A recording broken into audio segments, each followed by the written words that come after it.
This is Ashley Newby, and you're listening to the Black Studies Podcast, a Mellon Grant sponsored series of conversations examining the history of the field. Our conversations engage with a wide range of activists and scholars, senior figures in the field, late doctoral students, cultural workers, political organizers, and everyone in between in order to explore the cultural and political meaning of Black studies as an area of inquiry and its critical methods. Hello, everyone, and welcome to another episode of the Black Studies Podcast. Today, we have the pleasure of speaking with Dr. Serie McDougal III, who received his BA in Sociology from Loras College in Dubuque, Iowa. Additionally, he has an MA in Africana Studies from the State University of New York at Albany and a PhD in African American Studies from Temple University in Philadelphia, Pennsylvania. Dr. McDougal is also the co-director of the Afrometrics Research Institute. His research interests span 5 basic areas: Black fatherhood, Black manhood studies, research methods and theorization in the discipline of Africana studies, African and African American politics, and Black student engagement. Hi, Dr. McDougal. Thank you so much for being here today. Hello, Dr. Newby. Peace to you, and thank you for the invitation. I'm honored to be on your podcast, and I love the website that you all put together. It's just for myself and also as a teaching tool. Thank you so much. It is definitely great to be able to have you here and talk. So we can dive into the questions, and I know you can speak a little bit about what you're currently working on. And then I also think it would be really interesting to talk a little bit about the work that you do on research methods in Africana studies, because that is an area of conversation that has come up quite a few times in other interviews. So, how did you get into Black studies as a field, and what keeps you committed to the field? Wow, I think so. For me, I got into Black studies through my student experience. I went to, as you mentioned, Loras College in Dubuque, Iowa. And at the college, there was maybe 50 Black students on campus at the time.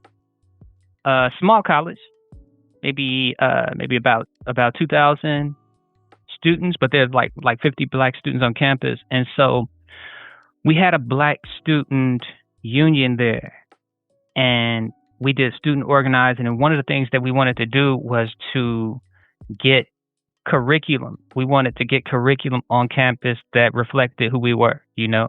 And so we ended up looking into Black studies as a student organization. And then we traveled to conferences, we rented school vans, and traveled long distances to Black studies conferences. Unfortunately, scraped a couple of vans. But, we're students driving. Mm-hmm. So, we had people who caused a little bit of damage to the vehicles. But no, the most important thing is that we learned a lot just outside of classroom time about Black studies. And it's just interesting that a couple of us who were student leaders during that time that were trying to get change on campus, we went into Black studies. And so that's how I got interested in it. And then once I graduated, I went to SUNY Albany in New York to get a master's in it, and then to Temple University to get a doctoral degree in Black studies from there. And so that's kind of where it started and where it went. Like I really became committed to it and identified with it as not just an intellectual curiosity, but also kind of like as a personal, almost like a life philosophy, to be honest. So it kind of, through years of study as a student, it kind of merged with who I am as a person, I think. And that's how that happened. So I want to ask a follow-up question. In doing organizing and activism on campus, what was it about Black studies that caused that to be what was sought after, as opposed to, like, you can see yourself in a curriculum without necessarily having Black studies there, right? So what drove you all to want Black studies specifically? Wow. I think we connected to other things about it. So yeah, like you mentioned, there's the curriculum. Mm-hmm. But then as we're going to conferences and meeting other students who are passionate about it. They're experiencing the same things that we experienced on campus, and we started to recognize that, wow, there are other people that are on the same wavelength as we are, Mm-hmm. who are concerned about the same things, and that we're bigger than than the 50 on campus. That we can maybe get 20 of them to be like interested sometimes, but we're bigger than we think. And so there's the curriculum aspect of it, but then there's the personal identity aspect of Mm-hmm. it, the affirmation, the sense of collectiveness, the sense of peoplehood that comes with it, and the sense of a agenda, of advancing who we are, advancing people of African descent as a collective that extend kind of beyond the curriculum aspect of it. Mm-hmm. Even though the curriculum, of course, is a core aspect, but there's so many other things associated with it that we identify with, and I think that's a part of what outside of curriculum caused us to demand. Yeah, but I think that those things outside of the curriculum is what caused us to demand Black Studies on campus. Thank you. I think I mean, it definitely echoes like the origins of the field of Black studies. Anyway, so it's interesting to see how, that happens however many years after the founding or the institutionalization of the field into university spaces, that was still happening in other places that had not had that yet. And organically, because students needed that connection to something beyond what was being offered to them. Absolutely. So, building on that, you are trained in Black studies. So this question is a little bit different for you than it is for a lot of the people that we have on. So, trying to think of the best way to word this. So how would you situate yourself in relationship to other disciplines, or with you specifically, how would you situate yourself in terms of the methods that you use and the role of different types of methods in the work that you do? Yeah, I appreciate this question. So I think, to me, one of the most important things today is for this discipline to identify itself as a discipline, to see itself as a discipline, and also in its popularity kind of like waxes and wanes over the years. And in moments of popularity, you hear the phrase Black Studies and people adopting Black Studies and promoting and expanding Black Studies. And I think that our discipline, one of its main roles is to make sure that we hold the line on what it is, because one of the most important points that I think some of my teachers made when I was in graduate school, Dr. Sante, Dr. Mazama, others at Temple University, and also at San Francisco, Dr. Wade Nobles, Oba Tashaka, and others, was that what is a discipline? Like, and how we use that language, like, intentionally. So a discipline, in the way that I teach it, in the way that I was taught, is more than the who and the what that's being studied. Mm-hmm. It's the approach to study. Our frameworks, theories, models, and assumptions, that the methodologies that guide how we approach information, but also our purpose to advance communities of people of African descent. So to me, that word discipline carries a lot of weight, and so that the concept itself is very important to me, and it shapes how I view the discipline itself. As and actually, this is so funny because we were in a department meeting. We had these really interesting conversations in our department, which one of the things I appreciate about the department that I'm in is that we deal with policy related issues, but then we also get to these really, intense conversations about issues as well. which is fun. You don't always get that in an academic department, No. meeting. You're trying to move through the agenda, and so people can go back home or log off of Zoom or however it goes. So we were talking about it, and we were raising this issue about disciplinarity actually, and we were talking about like multidisciplinarity and interdisciplinarity and uh, I guess single discipline. You know. Mm-hmm.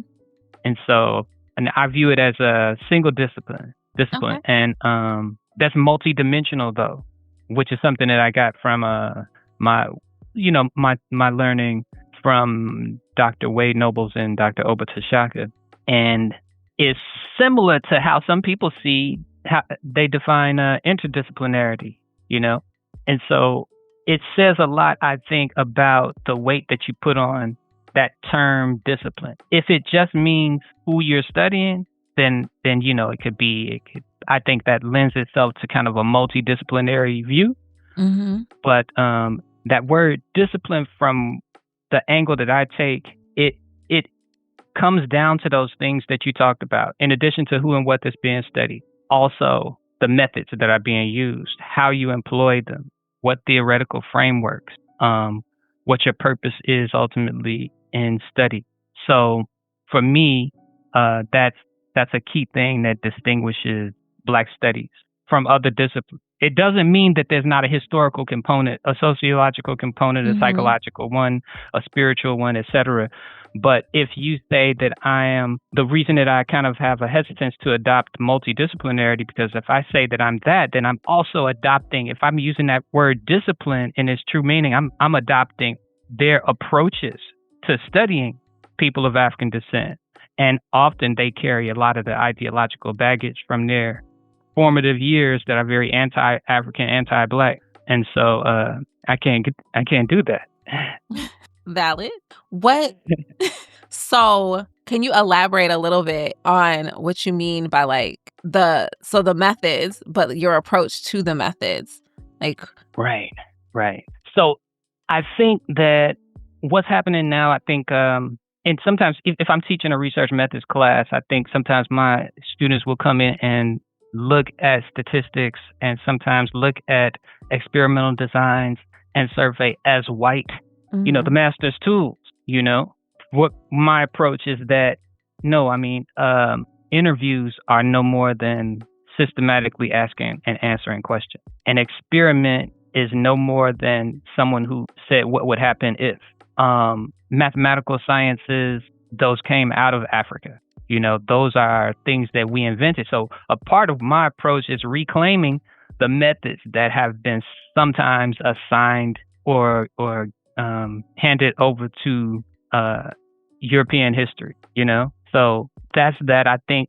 And once you start to take the approach that comes out of the discipline of Black studies, interviews don't look the same. The procedures for conducting experiments would be different. How we structure surveys are different in not only the questions we ask, but the literature that we review before we do the studies, how we define the concepts, because we try to define concepts the way they come out of the culture of the people who we're doing research about. And the checks that we do to make sure that our questions and answers, our analyses are culturally relevant. The way that we say, we go back to the people who participated in our study and say, were you adequately represented? How can I incorporate your needs into my research approach? How can I use the data that I gained from the research to benefit the people who are participating in this study? Those are the things that kind of, I think, get at that question that you asked about how do you approach the methods? So the methods, yes, I believe the methods have come from us as well. I'm reclaiming that too. Over the years, of course, I think that in mainstream universities, the methods have been employed in very anti-African, anti-Black, exploitative ways. However, but when we reclaim them from our own cultural standpoint, they work differently. Thank you. I think that is a really important perspective and reminder that, the methods are not inherently of the Western world. That's just how they're talked about. And they have been used in ways that has further served to diminish the contributions and the humanity of Black people. So, Right. important reminders. You mentioned how you, when you're teaching a research methods course, how you're explaining to students in reorienting students' understanding of methods. So, how does Black studies inform other types of the teaching that you do? Can you say more about what you mean by that question? So, how does the field or the discipline of Black studies inform how you approach your teaching? Are there, Oh, yeah. So, pedagogically, what is Black studies bringing to your classrooms? yes. So definitely. So the way I see it, I think I like to look at the courses in our discipline as being almost like a different universe that students are stepping into when they come in the classroom, when they cross the threshold of that door. Like, I want that space and that moment to be different than what they experience outside. Mm-hmm. So the things that that they're scared to address in other classrooms, those are the things that we're addressing directly, and that they have a comfort to be who they are in that space, and to ask the questions and make the comments that they would be hesitant sometimes to do in other classrooms. I think in our discipline, we want to actively be a resource for our students beyond the classroom as well, and to find and just encourage our students to embrace their gift. And I think that they do. They take that same confidence that they gain in Black Studies courses outside of Black Studies courses. They look inside them. It changes the way they see themselves. And ultimately, I think the thing that makes this discipline so, people want to challenge it, as you can see in states all around the country, is because, okay, once they get exposed and gain this different knowledge of self, and they combine it with their other interests and inquiry, they start to look at themselves. They start to think of themselves differently, gain a different confidence. They study based on what they study. They start to gain a different confidence in what they're capable of, because they read about how our people have advanced their lives and made change. So they start to get the sense that they can do it themselves. And after they start looking at themselves critically, they start to look at the world around them critically and want to make change. And that's the reason that we see that some people find this discipline threatening. Thank you. So, I've got 2 more questions, and then we can talk about what you are currently working on, and anything else you want to talk about. But what interests you most about the past of Black studies in both critical and excited senses?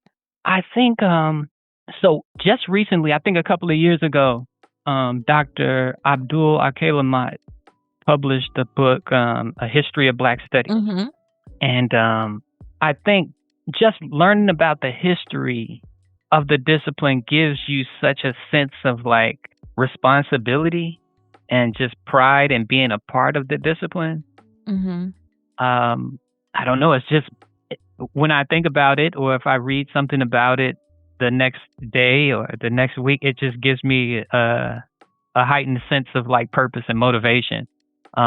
But it's a great book, The History of Black Studies, that Dr. Lamont just wrote.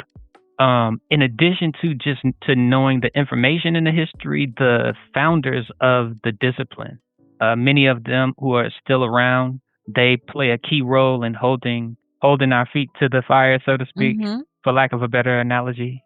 And they make sure that we never forget, particularly our commitment to service. So I find it to be very inspiring to read that, to read about the history. And I also find it to be very inspiring to students when they do. So what interests you or excites you about the future? Where is Black Studies going? Yeah, I think that's something that we all want to, we all want to know. I think, but I think what excites me about it is the possibilities. Mm-hmm. Um, what what's next? We have 2 colleges of ethnic studies in the country. Maybe I think a little over 20 master's programs, 20 PhD programs, hundreds of departments and programs around the country. What is next? What is the next stage of development?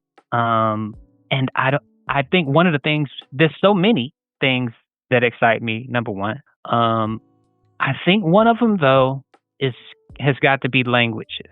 The study of African languages, Mm-hmm. I think, is so important. It's so important to merge the study of African and African diasporic languages into Black studies, because those are some of the closest. They're keepers of dying traditions. Mm-hmm. It's embedded in the language, and so often the languages are not located on the pedagogical territory of Black studies, which can, I think, take them out of their context. Sometimes linguistic departments don't see them as valuable Mm-hmm. as other languages. And I think that our discipline would see them as a treasure, and not something to throw away in times of belt tightening, austerity measures. So I think it's going to be important for this discipline in the future to embrace African languages and study abroad, because Africa is still one of the places that's under visited, underutilized in study abroad opportunities for students. So yeah, I think that those two are key. And what I think I would at least like to see tried is a college of Black studies. Okay.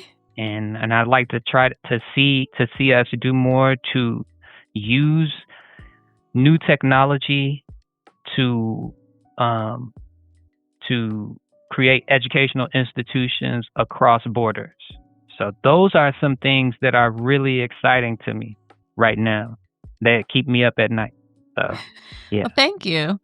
I think a college of Black studies, that's a very interesting idea. Like that would be because that's, you got a college of Black studies and you've got different Black studies departments, which would be really interesting to have that, and then to have that collaboration underneath a larger umbrella. That would be really great. I don't know Yeah. if that's gonna be possible no time soon, but I think that Yeah. Yeah, I think that would be. I would love to see the attempt. I would love to be all in on trying to help make that happen, and then revisiting that idea from the beginning of disciplines. Because then now you're in a situation where you have a history department that is grounded in the historical methods that grow out of our traditions. A psychology department that is based on the science of not just the mind but the spirit, and that, I think that would be just a great opportunity. Well, thank you. That's definitely, yeah. Now I think I'm gonna be thinking about that, and like what that would mean, and what that would take, and what the possibilities of something like that are. Which, in the moment that we are right now, this is a time that there's a lot of attack, but that also means that there's opportunity and space for innovation, because where things are going to have to be done differently moving forward in multiple ways. I love what you just said, because that, I think, is what keeps people going in times like this. Like, okay, there are problems, and even in the classroom, when you ask people, like, okay, well, what do you want to do your research project on? Problems. You know, people want to do research on problems, you know. And Mm-hmm. so and you know, you find students who have identified a problem, and it's a part of what we do. We want to solve problems, but those problems come with opportunity, you know, and we have our students identify a problem. We try to help them see the opportunity to finding a solution that's attached to it. And also, like right now, our there's kind of the looming threat of austerity measures, cutbacks because of budget deficits in California. And so our college is bracing itself for any austerity measures that come from our university in terms of potential cuts or restructuring. You know, a lot of people familiar with that word on Mm-hmm. a college campus know what it means. So, or what it could mean.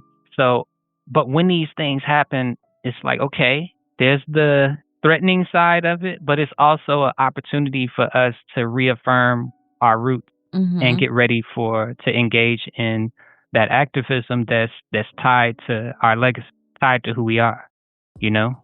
So, and I did want to go back. There's one thing you did mention about disciplines I felt that I wanted to mention because like when it comes to hiring in the discipline, right? Mm-hmm.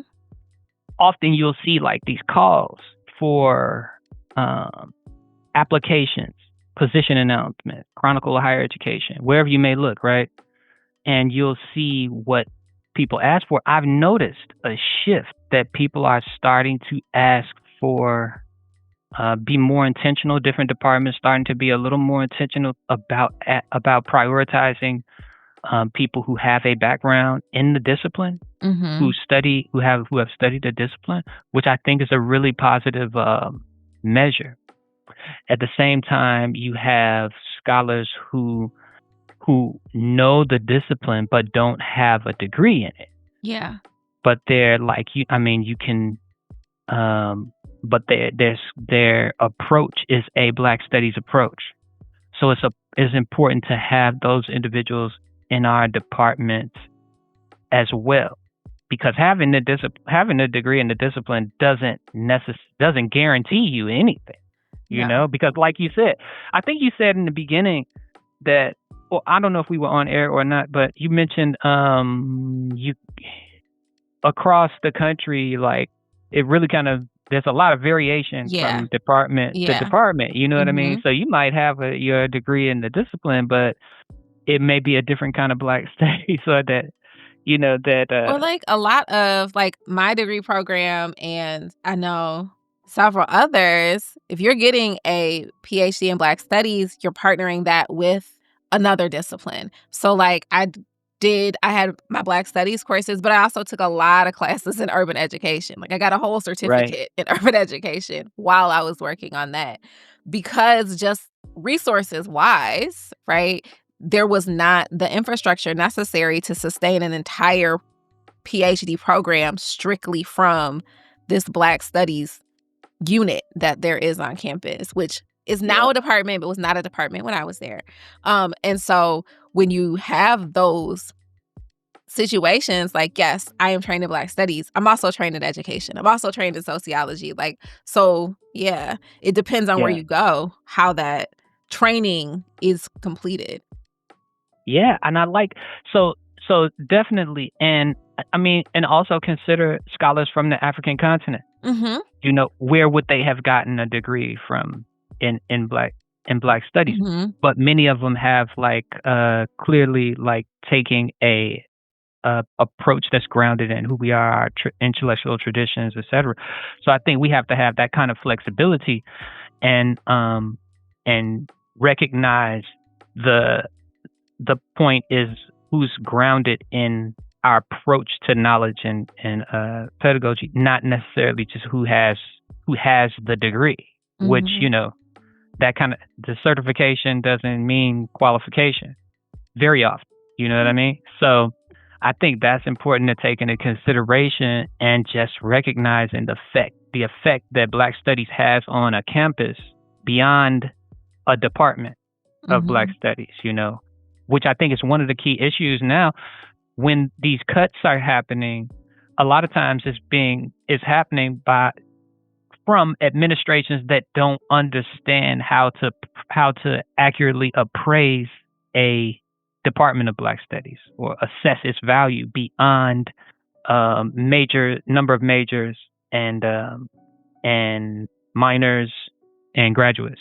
Mm-hmm. You know, its effect across a campus is significant. I mean, if you just take into consideration its impact on Black students' engagement, its effect on the university's number of Black students graduated, Mm-hmm. the amount of research. If you could quantify like the number of research that is done about people of African descent, the contribution made from a Black Studies department lifts that number up significantly. And just, I mean, and then there are the things that you can't measure, that it has an impact on. And so I think it's important for us to make sure that our students, our communities at large understand the impact that our discipline has on higher education in general, but also on their children, on our communities, families, children when they come to campuses. Mm-hmm. That's really important as well, and it echoes back to how Black Studies in the universities started. Like it was because Black Studies was here before it got to the university. Like Black Studies was in the community, and so having that connection and bringing that community to campus and taking the campus community to outside communities is really important for emphasizing that value and maintaining that value in a way that I think can get lost in the grind of academia and everything that the academy expects to happen in the ways that they quantify and measure progress and impact. So thank you. No problem. I think that Black Studies has had a major impact on what that word community engagement even means. Mm-hmm. When you evaluate a Black Studies faculty member's community engagement, everyone knows they have to get evaluated every so often, periodic evaluations of faculty members' professional development, academic teaching, and community engagement. That community engagement looks different in a Black Studies department, and a lot of times our faculty members are engaged in ways that a university doesn't value.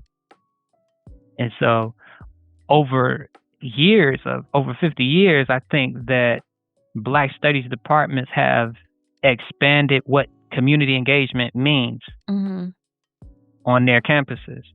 It's a part of I think what just the democratizing of higher education effect that it has. I think what was his name? One of the founders had just wrote a book on this. I feel so bad. Changing Academia Forever.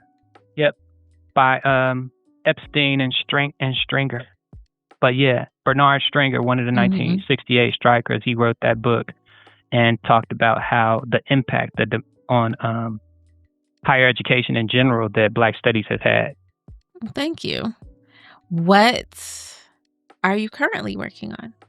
So, a couple of things. I have some projects on the back burner that I need to get to, but as of right now, I'm working on a book on a Pan-African introduction to social science. So, I want to. It would be called a Black sociology book. I don't want to look at it that way. I want to look at it a little bit as more expanded than that. But that's the book that I'm working on now, and another one that I put on the back burner that I need to get to is statistics. So Africana statistics, and so I want to do stats, and again I want to relocate statistical science on our territory. So the statistics is one, just quantitative science and Those two, I think, are the major projects I'm working on now. Well, both of those sound like huge projects. So that's a lot right there. It's gonna be a while, I think.